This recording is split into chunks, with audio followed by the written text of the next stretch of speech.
You still use that? Yes. He still uses that. Push plow. Push plow. He's had it for years. He still uses it. It's not an antique decoration on the side of the yard. You need to stake them. Oh. Is the secret to growing tomatoes. This is a big, Thursday gave me a big plastic 50-gallon rain barrel. Rain barrel.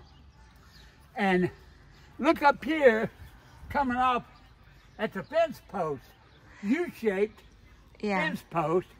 And notice how I've got it running down, and that keeps, just that one little trough, keeps this big barrel full. No. Oh, and here's a good tip, is for your, what you hook up to it to drain off is just, they're less than $10. It's... Now show them the end of it. Okay. See the water coming out? Yeah. It's, for the back of your washing machine water line. I have found they work superb. Look how deep his hills are. I am totally a lazy gardener compared to him.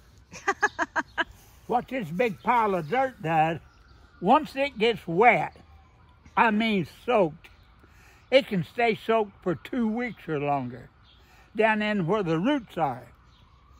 Okay? And that way, if you go a couple of weeks without rain, your taters are still growing. Now, let me tell you something about taters. You got tater bugs. Okay? You may see the big ones or little tiny ones, but the best way to kill a tater bug is your finger and thumb. Okay, he's on that leaf, just mash him. And his guts flies everywhere. So. Black-seeded Simpson lettuce. I'm slowly getting Dad to taste and try other ones because I plant all types. And here's my row of onions. And what you do, you sow them thick. And as they come up, then you just keep pulling the big ones and thinning them out. And you can have onions all summer. Now over here's another row of onions that's just coming up. Okay? And they're pretty thick too, but I can have green onions for a long time. I like green onions to eat with my white half-runner cooked beans. Let's move on back.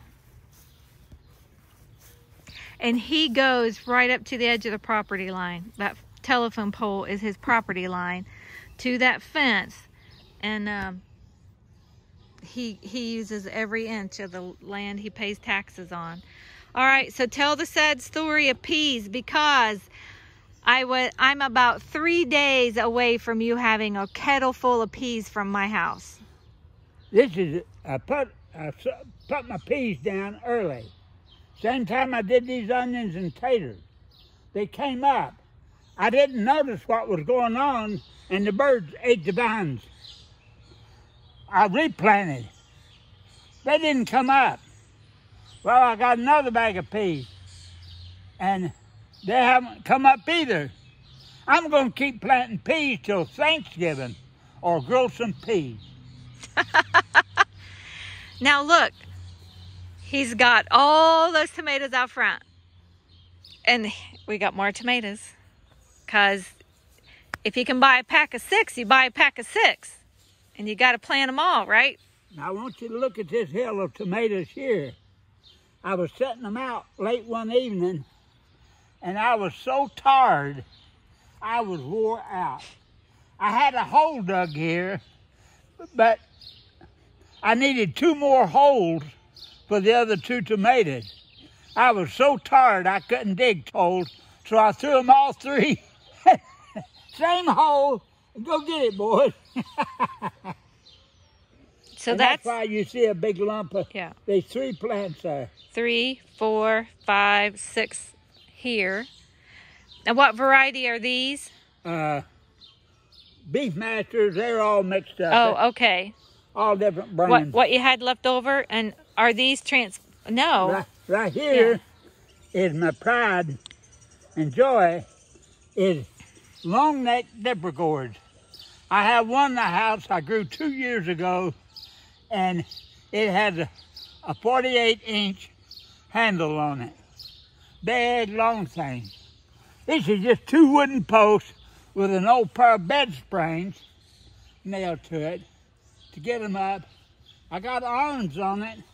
I got gloves. I used to have a straw hat at the top. Yeah. Made me a scarecrow. Got to find a new hat. And here's my hollyhocks. Tessa gave me about 4 years ago. She gave me some hollyhocks. And are these the ones that's reseeding? Yeah. They come, yeah. And once you get a good establishment like that from the stock that I have, they come back. Then there's one white one. I absolutely love hollyhocks. And these tomatoes back here, 3 in cages. I have to stack more cages on top of these. Right here, yeah, that's what he's looking for. Right here's a patch. I grew a neighbor lady, second house over south of me. She likes Roma tomatoes, and she makes all kinds of sauce and stuff out of them.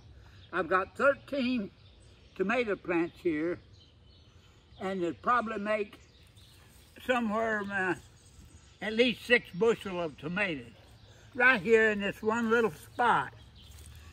Now they lay on the ground. I have staked them, but they don't produce as good. They lay on the ground on this straw to keep them clean, and they outproduce the ones that you would stake. So they like laying on the ground. And this will be a jungle. You get in there and start pecking, you throw them out in the neighbor's yard. Then you get them all picked off the vine, you go back over in the yard and start putting them in baskets. But this lady really likes them. And then right behind Thursa, you talk about. And notice you have to cut holes to be able to pick through.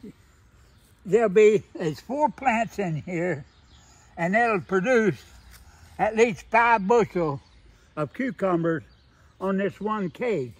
Now notice I've got it caged up good. They grow up best, cucumbers everywhere. I see you've got another pepper here. Yeah, that's a sweet banana. I have a sweet banana up at the house, and then one back here. And you have another cucumber? That's where I got all my plants from. Yeah, they just... And they'll go up that fence wire. I'll train them to that fence wire, some of them, and they'll grow right in with the beans. And right here is more gourds. These are all different kind of dipper gourds and all different kinds. At the end of this bean row, that is a zucchini. Oh, yeah, okay. Now, when it puts on the first bloom, I'll put another seed down and get another plant going. When this one's all dead and gone, this one will be putting on. And you just, one zucchini to a hill, one plant, and put them 4 apart, 6, 7 feet apart, because they're big. I've got blooms, big blooms, and I have some zucchini setting they're about 2 to 3 inches long. In a week, they'll be big enough to eat. I don't even like it. We just let them get big to freeze for bread.